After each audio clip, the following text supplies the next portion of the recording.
What's up? What's up? What's up, y'all? Joey Womack, founder, CEO of Goodie Nation, coming to you with another amazing episode of Prequel, origin stories and inflection points. And we have some special guests for you today.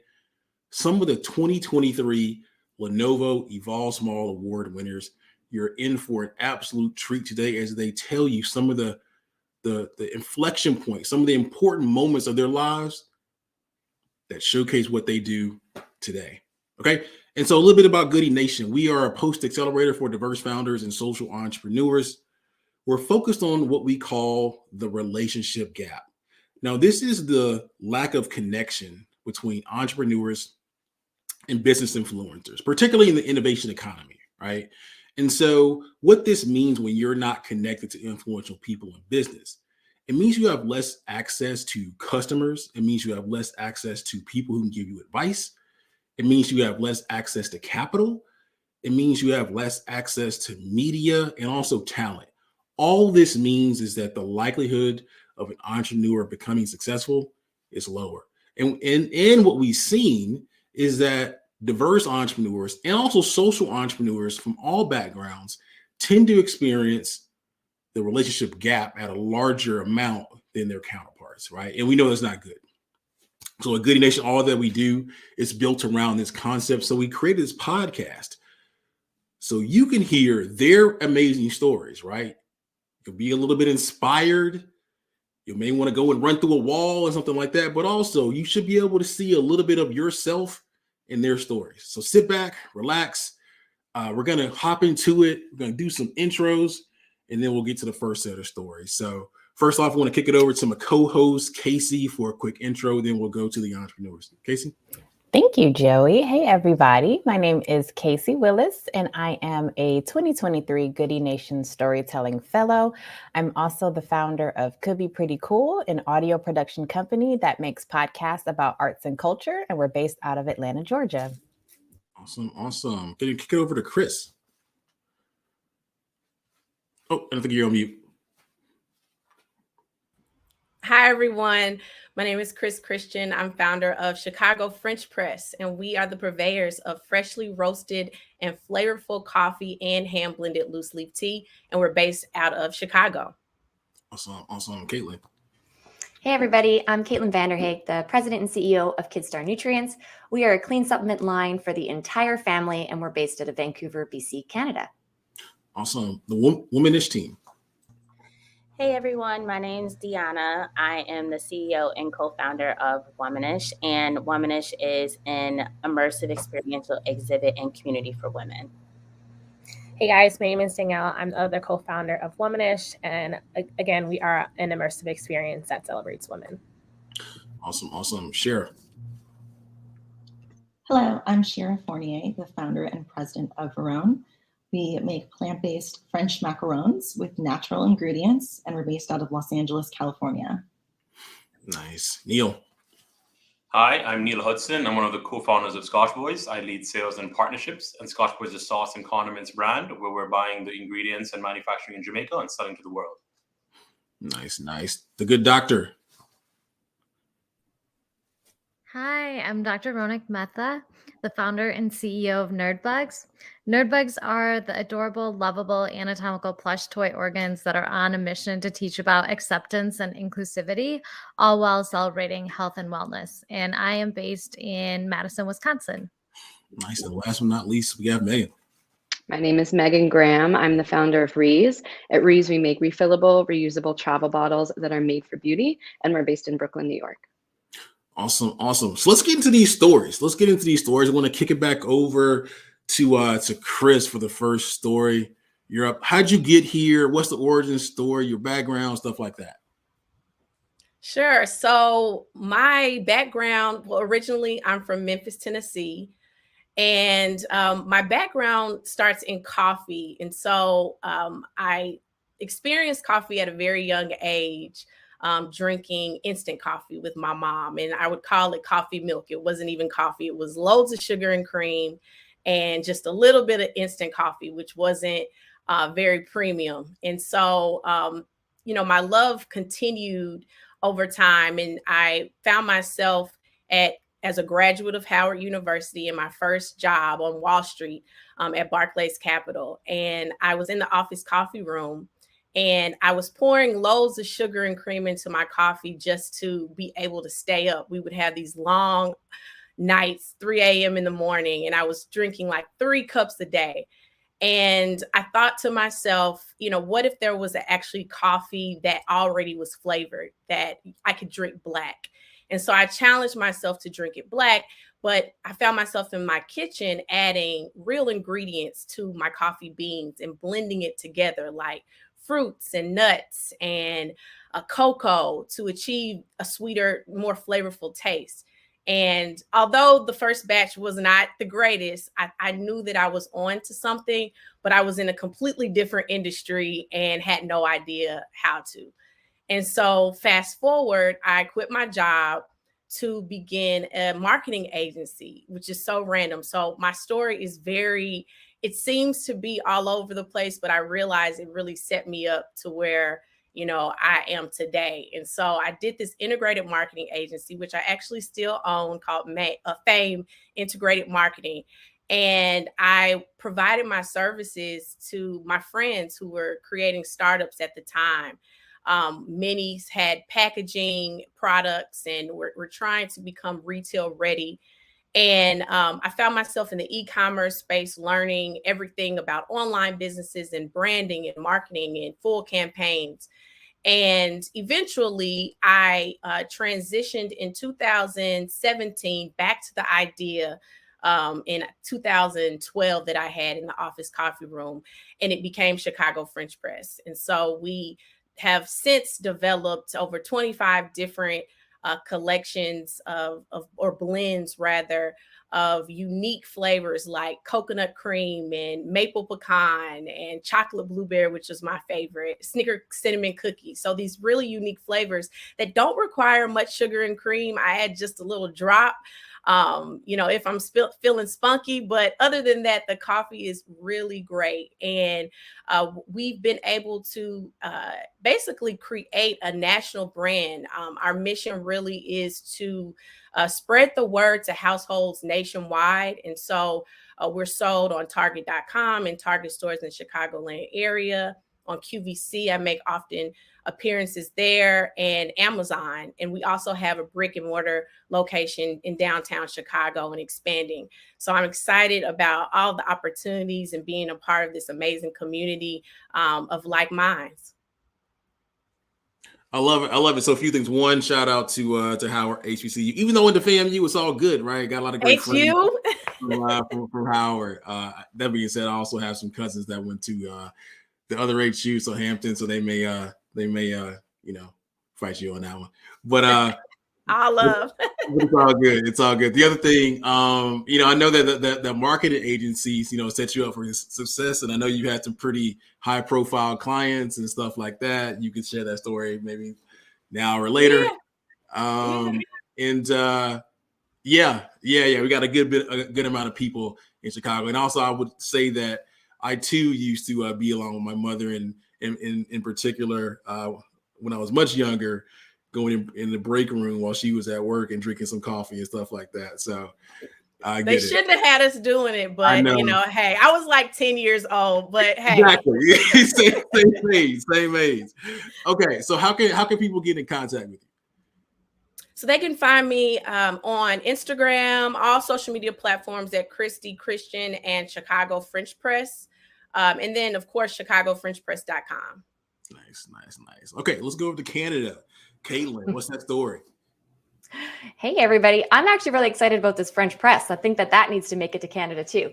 So Kidstar Nutrients obviously was founded in 2020, but long before that, I grew up in the health and wellness industry. I didn't even know it was an industry. I was just kind of born into it. My mother was a health advocate, and she was constantly hiding things in our food, giving us supplements, making sure we had everything we needed. And as I grew up, she was an entrepreneur. And I kind of thought to myself, oh, I don't want to do that. That's not for me. I don't think I can do it. I saw the integrity, the courage, everything she put into that. And I wasn't quite sure I could also do it. So fast forward to university, I actually got a teaching degree at the University of British Columbia, and I was a teacher on call for 2 years. And she had started a new company called Vanderhaeghe Health Solutions. And she said to me, do you want to come and do supply chain? And I thought, okay, let's give it a shot. So I got into that, and actually I fell in love with the ingredient side of the industry. I loved knowing where everything came from, being able to choose great quality ingredients. And through that entire process of making great quality products, I had my own daughters. I have 3 daughters, now 10, 8, and 5. And at the age of 2, one of my daughters ended up being iron deficient. We searched high and low for great quality products, and we actually came up empty-handed. Even the ones that were okay on the ingredient list, she could not stand the taste. So I knew that there were other parents out there, and I went on a hunt to find a better solution. So at this time, the company actually got sold to Jameson Labs here in Canada, and they decided to close our Vancouver office. And so I moved on, and I realized I wasn't finished in the industry, and I knew my daughters needed something better as well. And I knew other parents were clearly in the same position, trying to find something better for their own kids at the same time. So I realized that I could reach out to my raw material suppliers and find a solution for my daughter and everybody else's kids. And we did. We made a great quality supplement called Biofeed Iron that tastes amazing. The ingredient list parents love. And from there, that's really the heart and soul of the Kidstar line is our iron products to help prevent iron deficiency and iron deficiency anemia. And really, we want to make sure that prevention is the key portion of what we do here. And we really like our mission to be educating parents on optimal nutrition and being able to fill those gaps with great quality products and realizing that all the ingredients matter in all the products that we are taking. So now in 2023, very excited to be in year 3. We've made it through a number of hiccups in the past few years. So now we're just so excited to be part of this. Wow. Shout out to moms. You're the second founder so far who something that mom did sort of inadvertently started you on your path. So that's very cool. Thank you. Exactly. Here's the thing. When I was a kid, my mom got me on Flintstones vitamins. Do they still make those, by the way? I mean, they do. They do. Okay. Well, we're not gonna take Flintstone vitamins anymore. No. I just thought they looked cool. You know, it's there to be. But you know, Kidstar is better. Okay, so how can people get in contact with you? Our website is kidstarnutrients.com, and then on social we are Kidstar Nutrients. Awesome. Yeah. Awesome. Good stuff. Okay. So, want to kick it over to the Womanish team. Whoever wants to take it first, you'll go over there. Yeah, I can take it first. Hey, everybody. My name is Dionna Gray. I am the co-founder and CEO of Womanish. And I don't have the stereotypical entrepreneur story. I wasn't, selling candy in high school or anything like that. I was very unsure of what I wanted to do in my life. But one thing that I would say is that my dad, he always watched Shark Tank. And so, it was kind of ingrained in us subconsciously about, seeing people build their business and accomplish their dreams and different things of that nature. So when I got to college, I would say in 2012, I knew that at that point, I knew that I wanted to have my own business because I went to school in Miami. I was around all these people who, were doing very well for themselves. And I'm like, I want to live that type of lifestyle too. And so a lot of the people that I met were business owners. And so I started thinking, what am I passionate about? What do I like? In 2012, I had the idea of it was going to be called Bo, and it was a social network for women. And so my background is in marketing and communications. I went to Florida International University. So I had no IT background, but I wanted to create this social network. And so I called my sister, Danyelle, and I was like, hey, I have this really cool idea. We should do it. And she's like, I'm down. And so we worked on it for 6 years. went through various IT people, and it went literally nowhere because we don't have a background in it. And it was just a huge learning curve for us. And so we were like, okay, well, we haven't made any money from this. We've spent tons of money. So like, what's the next thing? So we were like, why don't we create an event to promote the app? And so we literally put this event together in like 3 weeks. And that was the first time that we had ever made any money. It wasn't like a substantial amount, but that was the first time that we had ever made any money. So I'm like, you know what, we're on to something. And I'll let my sister tell the rest of the story. There it is. Cool. Yeah. So like my sister said, we were working on Bo for a while. We ended up throwing this event, ended up doing, something. And so we took time to realize like, okay, what do we want to do? What's our focus? And so I have a background in events. So I've been doing events since 2010. I went to University of Missouri, Mizzou, not any Mizzou people out there, but love my school. But I've been doing events for 10 years. And so I was seeing that like experiential was getting like super big. And I was like, well, what if we kind of took that concept of what the social network for women was supposed to be, which is really about celebrating women and about community, and we turned that into an experience. And so we researched competitors. We saw people like Museum of Ice Cream, and we're like, wow, this is really cool. Like, what if there's an experience dedicated to just celebrating women? And so, we took some time to research our competitors, because we're like, we're not going to just start over again and like waste 6 years. Like, we got to figure out we can do this. And so we broke it into pieces. And, some of the stuff that our competitors did, they needed a venue. We saw if we can get a venue. We got that. We need a creative director. We saw if we could do that. We got that. And so we're like, okay, this is like actually working out. So we were supposed to launch for International Women's Month, March of 2020. So we've been working on it since 2019. Obviously, worst timing because International Women's Month, March 2020 was COVID. And so we were supposed to launch March 24th. COVID happened that first week and everything shut down. And I mean, we were just like in tears. Everything was just like, because we've been planning it for a year. You can plan for anything, but you don't plan for a pandemic. And so we had this space.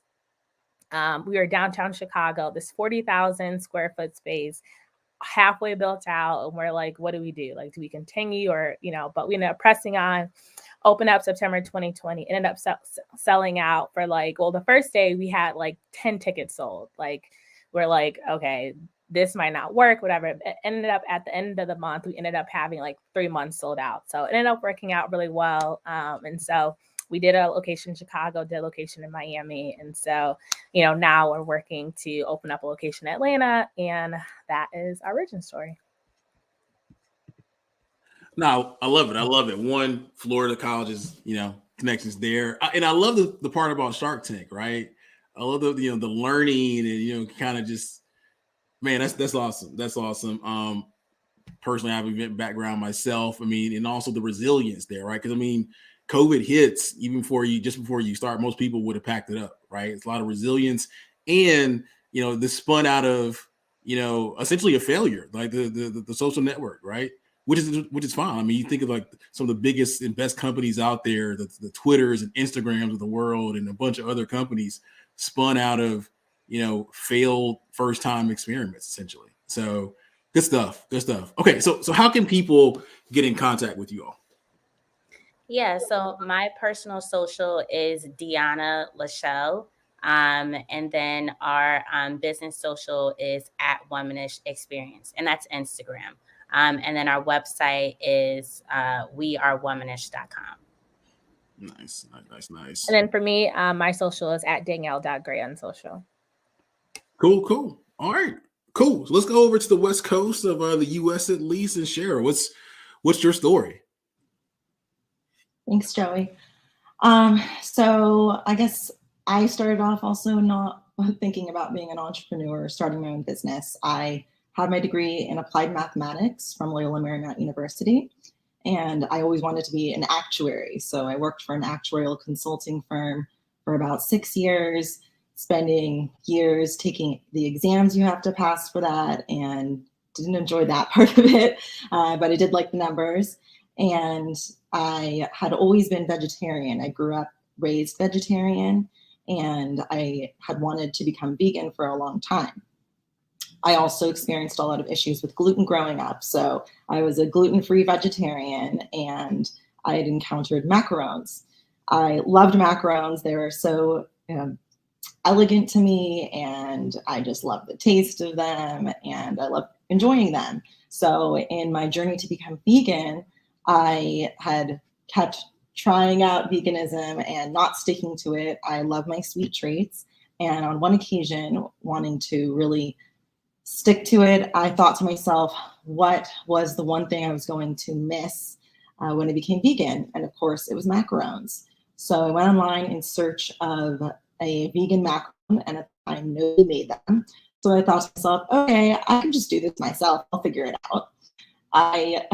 Growing up a vegetarian, I grew up also with a mother of the Jewish background and my father from Bolivia. So I grew up playing with recipes and figuring things out and just knowing that we'll make it work somehow. And that was my mindset going into figuring out how to make a vegan macaron, which is normally a really finicky and difficult dessert to make. And since I'd never made them normally before, making them vegan was definitely a challenge. So it took me some time, but I stuck to it. I'm pretty resilient, and I'm always determined to figure stuff out however many tries it takes. And I finally got the recipe to where I was proud of it. It looked like a macaron, tasted better than a regular macaron, and I was confident in the ingredients I was using. So I signed up for a commercial kitchen to bake out of there in February 2020. And again, I was also struck by the pandemic and shutdown of everything, and didn't really think it was a great time to open a business. So I had the kitchen space, couldn't use it for a few months, but then I started to notice the uptick in people ordering online, including myself, starting to order Uber Eats. After a month or two of, stocking up on all the groceries, we started to switch over to ordering food, and we'd order things online as gifts for people and more. So I actually thought it was the perfect time to launch the business.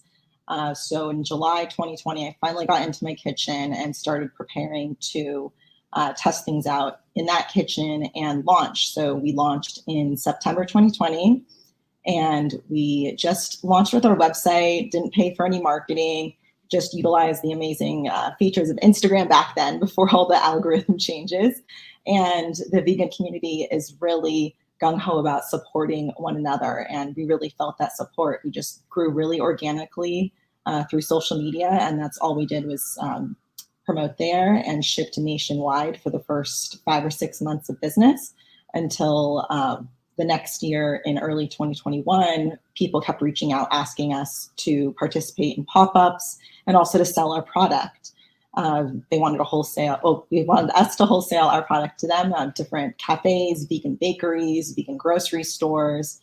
It all happened just really organically because we had a good product that people wanted. And that was really difficult to make.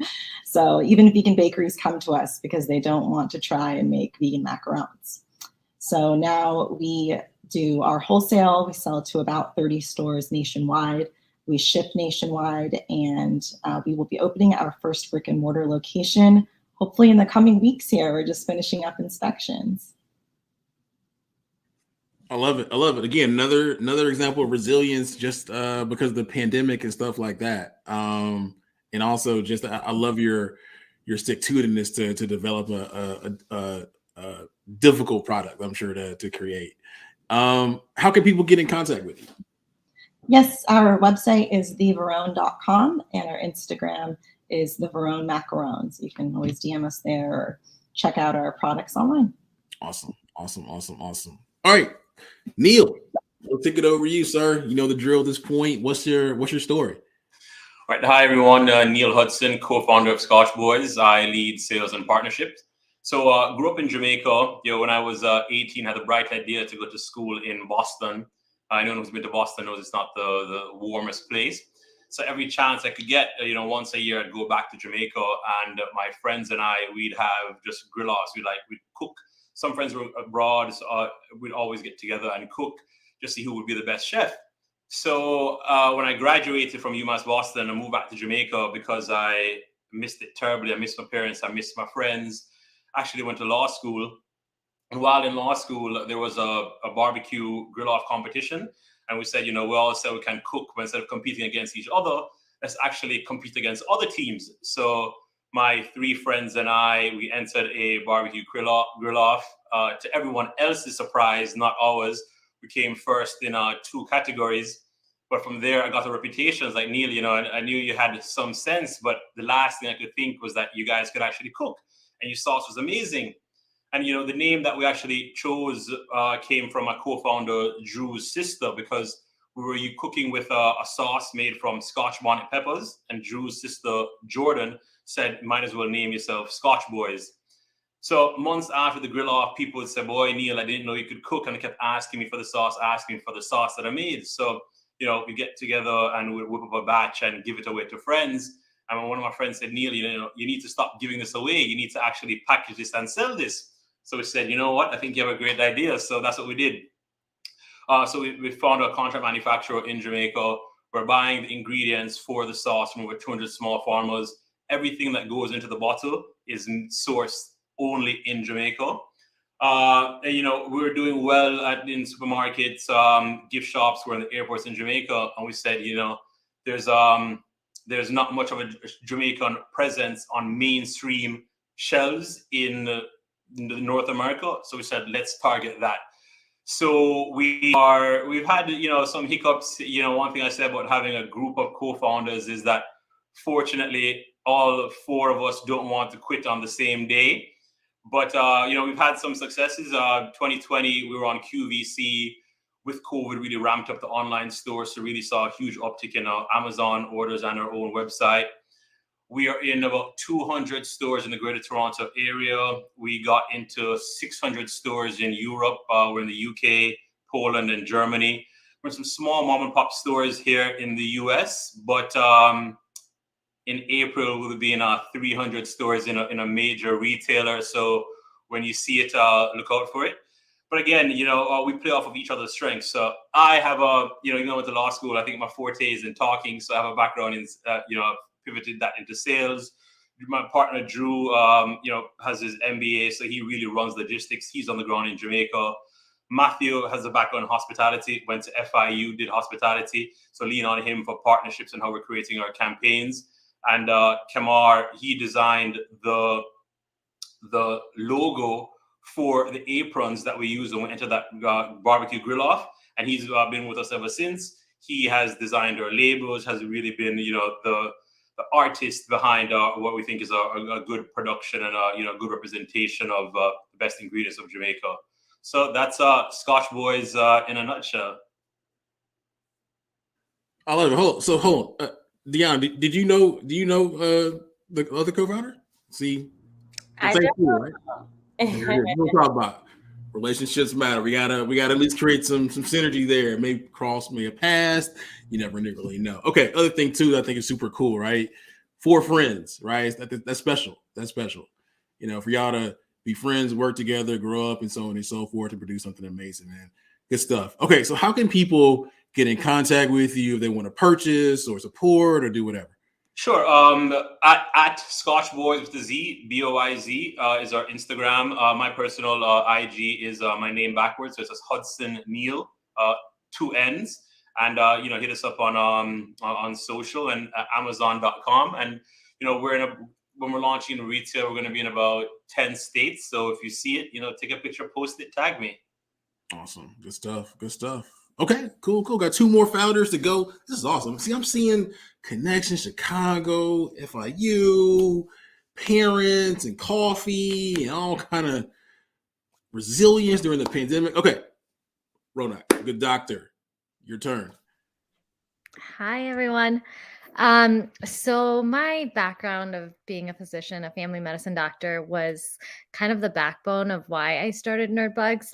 It came from my desire to teach people about the human body and sweeten the medical experience for patients and doctors and nurses and, just about everyone.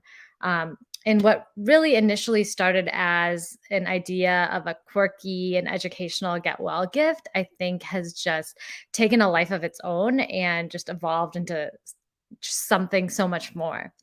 I began my professional career or journey about 10 years ago when I was doing my medical school rotations, also in Chicago. And while, thinking about how I could reach a larger community with my health education or medical knowledge, I sort of turned to creative outlets, and I authored this whimsical, fun, quirky, rhyming children's book during my 4th year of medical school. And, to tell you the truth, it really didn't go anywhere. I think a few family members, shout out to my mom, maybe my sister, had purchased a copy, but that was really about it, But that idea really stayed with me for a really long time. And then fast forward to January 2018. And, it was just a very non-specific day where I was sitting on the couch with my boyfriend, now my husband. And I sort of confided in him this cheesy little secret that I had always hoped to turn that book that never went anywhere into a line of anatomical plush toys that could then be used as get well gifts. And I don't know what it was about that moment, but he just had so much confidence in me that I could do it. And he was so incredibly supportive that it made me feel like that I could do it. So that was a moment I think that I really just decided, even though I have no business background, and I had all this negative self-talk on oh my gosh, who is she that she can figure this out? I just decided to take the leap of faith and figure it out. If I rephrased a lot of things in my head, and told myself, well, if I could figure out medical school and residency and rotations, I can figure this out with enough Googling. And then the next 6 months sort of just felt like a blur, and within about 6 months, I was able to launch the initial first 5 set of Nerdbugs plushies. And in the last 4.5 years since our business launched, we've gone from 5 plushies to 17 adorable anatomical plush organ toys, and really have impacted the lives of hundreds of thousands of people across the world. And it's just felt like a really full circle moment for me to see an idea that I carried with me for about a decade. And then I finally had the courage to go ahead and take that idea and just execute it. I think some of my favorite parts are the stories that I hear from customers from around the world, from patients like Adriana, who used our Nerdbugs breast plushie during her cancer and chemotherapy treatments. And one of my other favorite ones is this young lady, Jordan, who donated her real kidney to her father and donated a bunch of our Nerdbugs kidneys to the entire hospital staff. It's just so amazing to be a part of stories like that. I feel like I get to be a part of their story in such a small way, but it's quite incredible. And then, for the last 4.5 years, I had been working as a family medicine doctor and as an entrepreneur, trying my best to balance both careers. And about 3 months ago, I made the decision to step back from my clinical job and focus on Nerdbugs full time. And so I'm really excited to see where Nerdbugs grows into the future. A few things that we're planning are to create that educational line of books and animated educational products. I joke that, I see Nerdbugs as the next on Disney or Netflix as the next CoComelon meets Mr. Rogers, where we can teach kids and adults about different health conditions in a way that teaches acceptance and inclusivity. And then other things I would love to do is partner with organizations like schools and hospitals to bring those into nonprofits across the U.S. And grow into retailers throughout the U.S. to further amplify our mission and vision. So anyways, I hope your listeners find some sort of inspiration in my story and have the courage to act on their own big dreams. I love it. I love it. I love it. One time for supportive spouses and stuff like that, partners and spouses. Good stuff. Because and also again, like an idea that didn't go well the first time, but it comes right back, Yeah. Few other things. Just don't let me forget to connect you with Angela Fusaro in Goodie Nation, Dr. Angela Fusaro, so emergency room physician, has a health tech startup, and also it's a guy named Kyle. There's a nonprofit called Kyle's Kids here in Atlanta as well, so he's in Goodie Nation as well. Awesome. So he donated his kidney and stuff like that, yeah. So I'll connect you there. How can people get in contact with you excuse me, if it's around purchasing or supporting or stuff like that? Yeah, so you can get in contact with us on our website at nerdbugs.com and then on our socials at the Nerdbugs on Instagram. Nice. Awesome sauce. Inspiring story. Last but not least, certainly not least, Megan, you know the drill. What's the story? How'd you get here?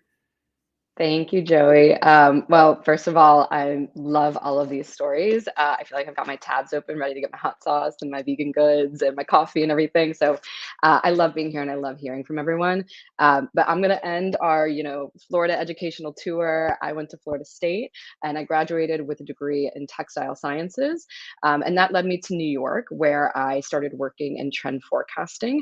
So my first job, my first few years of my career was really traveling around the States, doing a lot of street style photography, going to different trade shows, writing all these trend reports for different brands.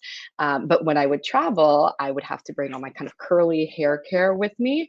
And so I would go to the corner store and I'd get a little plastic bottle, mostly because they didn't make a lot of black hair care in travel sizes. So I'd have to kind of make my own situation work for me. So I'd get these little plastic bottles and I'd shove my Miss Jessie's into them, or my Diva Curl, or my Mixed Chicks. And then throughout the years, I tried all these different things so that they wouldn't leak and that they could carry as much hair care as I needed on these kind of short 4-day trips. So I would tape them shut. I would write on them with the Sharpie to remember what they were. I'd wrap them in aluminum foil. I did all kinds of crazy things. And then I throw them in a Ziploc bag, throw them in my luggage. Spoiler alert, 9 times out of 10, they would leak all over the place. And so then my work wardrobe or my clothes for my trip would be ruined or messed up, or I just couldn't remember what was in each bottle. By the end of every trip, and I was traveling all the time, I would pretty much end up always throwing out these bottles and starting fresh again every time I would travel. It was such a hassle. It was so inconvenient, and it was so incredibly wasteful. So fast forward, I'm still doing this. I'm still buying minis. I'm still buying plastic bottles. But now I'm working for Vogue. I started working for Vogue in 2017, leading their beauty marketing team. So always my career was in kind of fashion and beauty marketing. But now, of course, my vanity is full of really prestige beauty, luxury products. But I'm still doing the same thing. So I'm taking these really beautiful products, this really curated beauty routine, now that I'm, a bit older and wiser of what I'm putting on my skin or what, is going into my hair care routine. But I'm still doing this thing of shoving them into little plastic bottles, and they're leaking and they're not quite what I need for my trip. So in 2019, I decided I'm going to make a better bottle. And I had no background in product development or supply chain or what it took to really make a product. But I think that was what was so exciting to me about it, was just having this idea that was constantly nudging at me, being like, you got to make this thing. And then taking this time to immerse myself in what it took to create a brand and what it took to create a product. And it was a really beautiful time. I think the beginning, the building phase is really special. And I just kind of treated it like being a student and immersing myself in everything and talking to everyone I could, and, telling people, yeah, I think I want to make an empty bottle, and people just being like, okay, cool, here's how I can help you, and really expanding my network to help me build this thing. And in the fall of 2020. At this point, I had, I think, a 3D printout and some renderings and a pitch deck, and I applied for the Sephora Accelerator program, and I got in. And it was truly life changing. Beginning of 2021, I spent 6 months with the Sephora team, just doing all different types of workshops. Again, just continuing to educate myself as much as I could. And at this point, I'm still working at Condé Nast, leading video marketing for all of the Condé Nast brands, Bon Appetit, GQ, everything. And, at night, now that we're not commuting and we still work from home, I could work on building Ries and building this better bottle. At the end of 2021, in October, I finally quit my full-time job, which was a really big, really scary moment. And we launched Ries in February of 2022. We're the first fully reusable airless pump travel bottle. The whole goal was really to take out all of those dysfunctional points. We're dishwasher safe, so at the end of a trip, you can actually throw it in your dishwasher, use it out, truly reuse it again. They're all labeled based on the most used products that people travel with. So conditioner, shampoo, body wash, face wash, body lotion. And they come in a bunch of different colors. Now we're up to, I think, 28 different SKUs, which is really exciting. And really, this airless pump is made for that more luxury experience. There's no more kind of dumping out or squeezing out or using your fingers to kind of like in the middle of a flight, put something on your face, that isn't super sanitary. So we took all of those different design points into consideration when making our bottles and to create the best experience possible. In August of 2022, we launched on Sephora.com, the first of its kind in its category to launch on Sephora, breaking the category. And then in November of 2022, we launched on Goop.com, and we've sold out multiple times, both on Sephora and on Goop. So it's been a really incredible journey. And yeah, just really excited to be part of this group. I love how your product is both luxurious and economical. Having experienced having to throw away full-size bottles of product that you buy on vacation, that's just such a brilliant achievement. So thank you for that. Thank you. I love it. How can people, get in contact? They want support, purchase, anything like that? Yeah, absolutely. So we sell on our website, ries-ries.com. That's RIES. You can also find us still on Sephora.com. And our Instagram, our TikTok, everything is at Ries Beauty. That's RIES Beauty. I love it.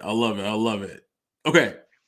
So listen, I said you're in for a treat. You got an absolute treat. We went from Florida, Chicago, Canada. I mean, just really all over the this part of the world. I kind of say it like that. It's just some amazing stories of resilience, creativity, experience, and everything in between. Right. So my ask, and the ask of the Goodie Nation team, I think I can speak on behalf of Casey as well, is to support. And oftentimes that means being intentional. Right? That means being intentional. When we say being intentional, here's what I mean. If you can, and I'm sure somebody, if not you, somebody in your network can do one of these things. One, purchase a product. I'm sure they would appreciate that. Purchase a product. They gave you their contact information. You can also look at the bottom of this screen for a page on our site where you can find out even more about these awesome founders. But make a purchase. Again, if you can't do it, send it to someone in your global network that can. I am willing to bet a lot of money right now that somebody can purchase travel products, macaroons, nutrients, Jamaican sauce and seasoning, just all kind of stuff, right? Make a purchase, right? And there's several other founders here as well. Make a purchase, coffee, tea, all those type of things, right? However, again, if you can't, send it to somebody who can. Or perhaps you can do a few things. You can provide a little bit of capital to them. Perhaps you're a reporter or a storyteller, or one of those type of people. Help to share their story. Heck, just simply hit share on your screen right now and share this podcast, or share the link to their website or an article about them, right? Or perhaps maybe, you can help them out with a little bit of advice, or make a connection to a distributor or something like that, right? There's a way you can help them out, but it does mean you have to be a little bit intentional. And I say being intentional, the action is around taking the next step. So think 10, 15, 30 minutes about how either you or someone in your network can support. You go from actions and you do that over, let's say 6 months, and turns into a habit. After that, if you get enough of your people to do it, you start to create this behavior around being intentional around supporting diverse founders and social entrepreneurs. And the next step after that, when your larger group develop this behavior, it turns into a culture of it. That's how we close the relationship gap. This is how we take the chances of these awesome founders in terms of being successful up a notch or two, right? So hopefully you also got a little bit inspired by their story. You saw a little bit of yourself in them. But again, let's be intentional in supporting those awesome founders with these awesome stories. So again, I'm Joey Womack with another episode of Prequel, Origin Stories and Inflection Points by Goodie Nation. Check us out tomorrow with another episode. Have a great day, y'all. Outwork yesterday and stay magnetic.